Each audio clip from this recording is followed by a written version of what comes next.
اوقات بہت سی محنتوں کا نتیجہ انسان دیکھتا ہے کہ ضائع چلا گیا. میں نے 10 سال محنت کی، حاصل کوئی نہیں نکلا. یہ ثمرات کیا ہیں؟ محنتیں، محنتوں کے ثمرات کا ضیاع. کوشش آپ نے کی، قسمت کی خوبی دیکھی ہے، ٹوٹی کہاں کمن، 2-4 ہاتھ جب کے لبے بام رہ گئے. Be prepared. ایک شاعر کے یہ اشعار ہیں، وہ کمیونسٹ تھا، میں نام بھی نہیں لیتا، لیکن یہ کہ یہ اسی انقلابی، چونکہ ان کا بھی ایک انقلابی نظریہ ہے، انقلابی عمل میں یہ سارے مراحل آتے ہیں. کوئی سیٹ بیک آیا فرض کیجئے، کوئی ناکامی ہو گئی، تو اپنے ساتھیوں کو دل بندھانے کے لیے یہ فصل امیدوں کی ہمدم اس بار بھی غارت جائے گی، سب محنت صبحوں شاموں کی اب کے بھی اکارت جائے گی. میرے نبی کے ثمرات کا جو لفظ یہاں آیا ہے، وَنَقْصٍ مِّنَ الْأَمْوَالِ وَالْأَنفُسِ وَالثَّمَرَاتِ، سب محنت صبحوں شاموں کی اب کے بھی اکارت جائے گی. دھرتی کے کونوں کھدروں میں پھر اپنے لہو کی کھاد بھرو، پھر مٹی سینچو اشکوں سے، پھر اگلی رت کی فکر کرو، پھر اگلی رت کی فکر کرو، جب پھر ایک بار اجڑنا ہے. ایک فصل پکی تو بھر پایا، تب تک تو یہی کچھ کرنا ہے. ایک مقصد ہے سامنے، انقلاب برپا کرنا ہے. ایک کوشش ناکام ہو جائے کوئی پرواہ نہیں، نیکسٹ. پھر تیار رہو ناکامی کے لیے. ایسا نہ ہو جو انگریزی میں کہتے ہیں hope for the best but be prepared for the worst.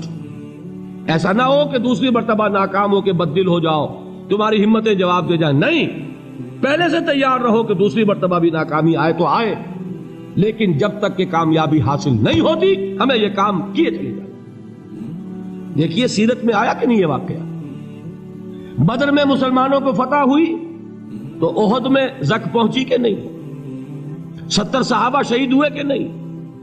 اگر ان کی ہمتیں جواب دے جاتی تو گاڑی کیسے چلتی آگے؟ تو فرمایا وَلَنَبْلُوَنَّكُمْ بِشَيْءٍ مِّنَ الْخَوْفِ وَالْجُوعِ وَنَقْصٍ مِّنَ الْأَمْوَالِ وَالْأَنفُسِ وَالثَّمَرَاتِ.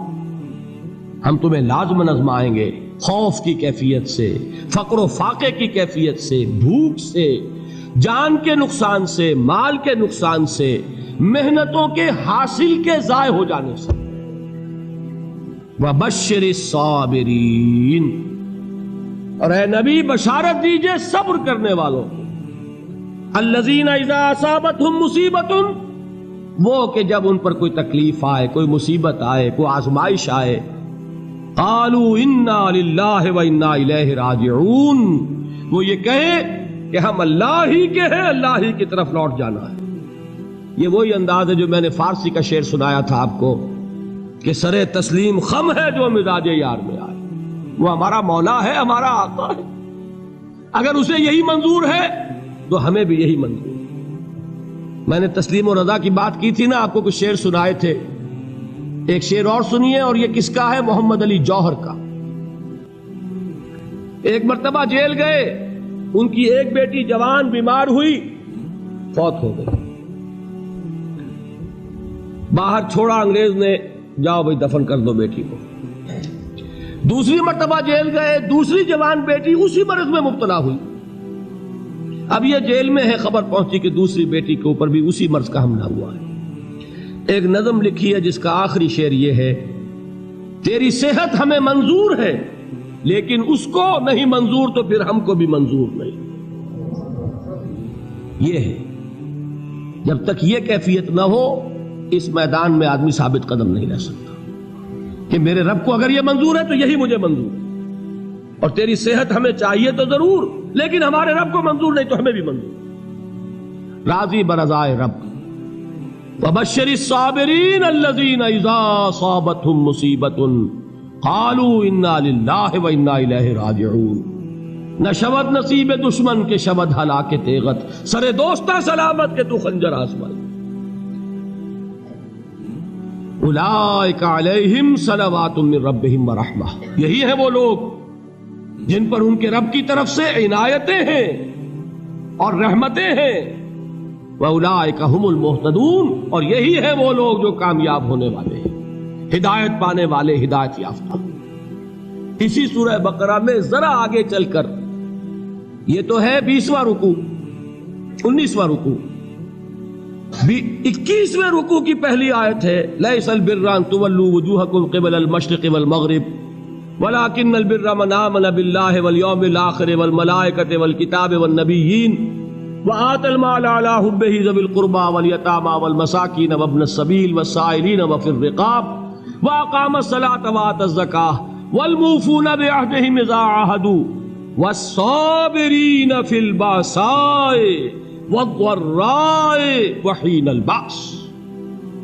اب یہ آیت جو ہے سورۃ العصر میں جو مضامین آئے تھے سارے اس میں موجود ہیں۔ وہاں ایمان کا لفظ آیا، یہاں 5 ایمانیات کی تفصیل آ گئی، اعمال کی تفصیل آئی، اور آخری بات وہاں کیا ہے وَتَوَاصَوْا بِالصَّبْرِ، اور یہاں کیا ہے وَالصَّابِرِينَ فِي الْبَأْسَاءِ وَالضَّرَّاءِ وَحِينَ الْبَأْسِ، اور صبر کرنے والے، اصل نیکی ان کی ہے جو صبر کریں، کس میں؟ جنگ کے وقت، ذرائے، بأسائے، بأسا کہتے ہیں فقر اور فاقہ، واحد آئے گا باس تو اس کے معنی جنگ، اور بأسا جمع میں آئے گا تو فاقہ، فقر، بھوک، اور ذرائے جسمانی تکلیف، ضرر، جسمانی تکلیفوں میں صبر کرنے والے، فقر اور فاقے میں صبر کرنے والے، اور جنگ کے وقت صبر کرنے والے، اولئک الذین صدقوا واولئک هم المتقون، یہ ہیں وہ لوگ جو صبر کرنے والے ہیں، یہ ہیں جو سچے ہیں، جو اپنے دعوے میں نیکی کے اور ایمان کے صادق ہیں، اور یہی وہ لوگ ہیں جو متقی۔ اگلی سورت ہے سورہ آل عمران، اس میں 2 لفظ آئے ہیں، آخری آیت یا ایھا الذین آمنوا اصبروا وصابروا ورابطوا واتقوا اللہ لعلکم تفلحون۔ دیکھیے یہاں صبر اور صابر جو تعلق جہد اور جہاد کا ہے وہی ہے صبر اور مصابرت۔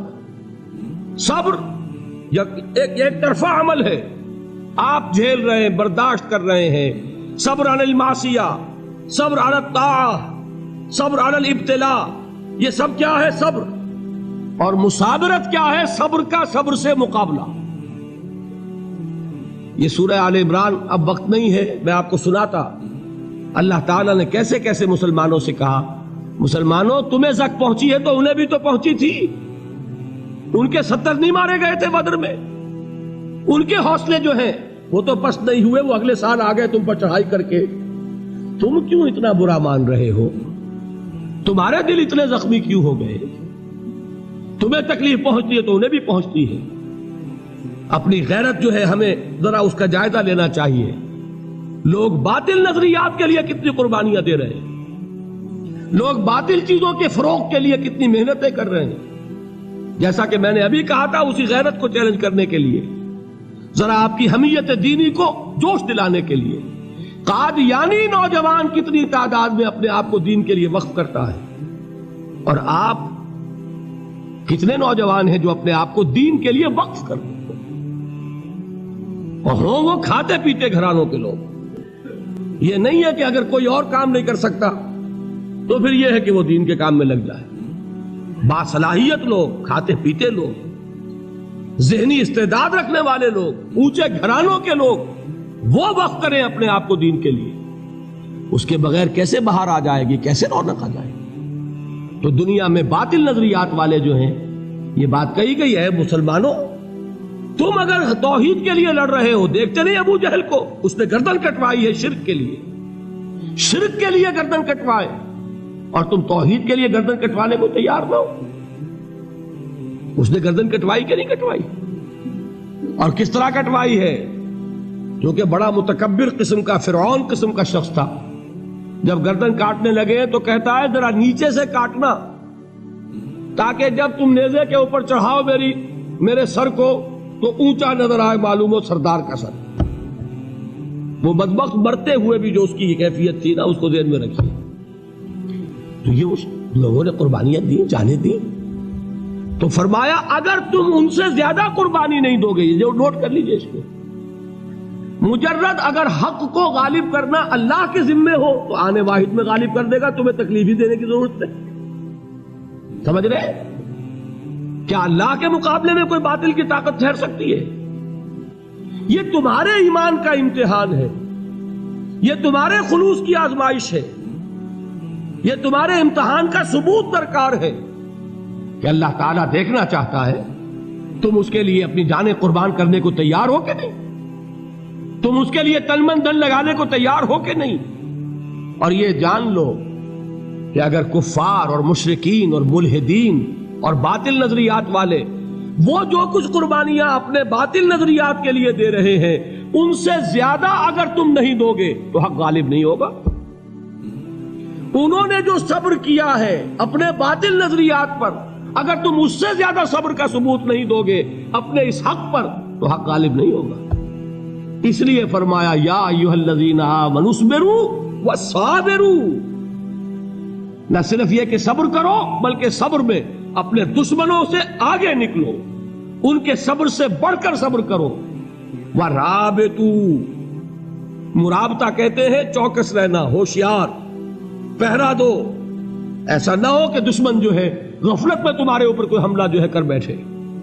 واتقوا اللہ، اور اللہ کا تقوی اختیار کرو، لعلکم تفلحون۔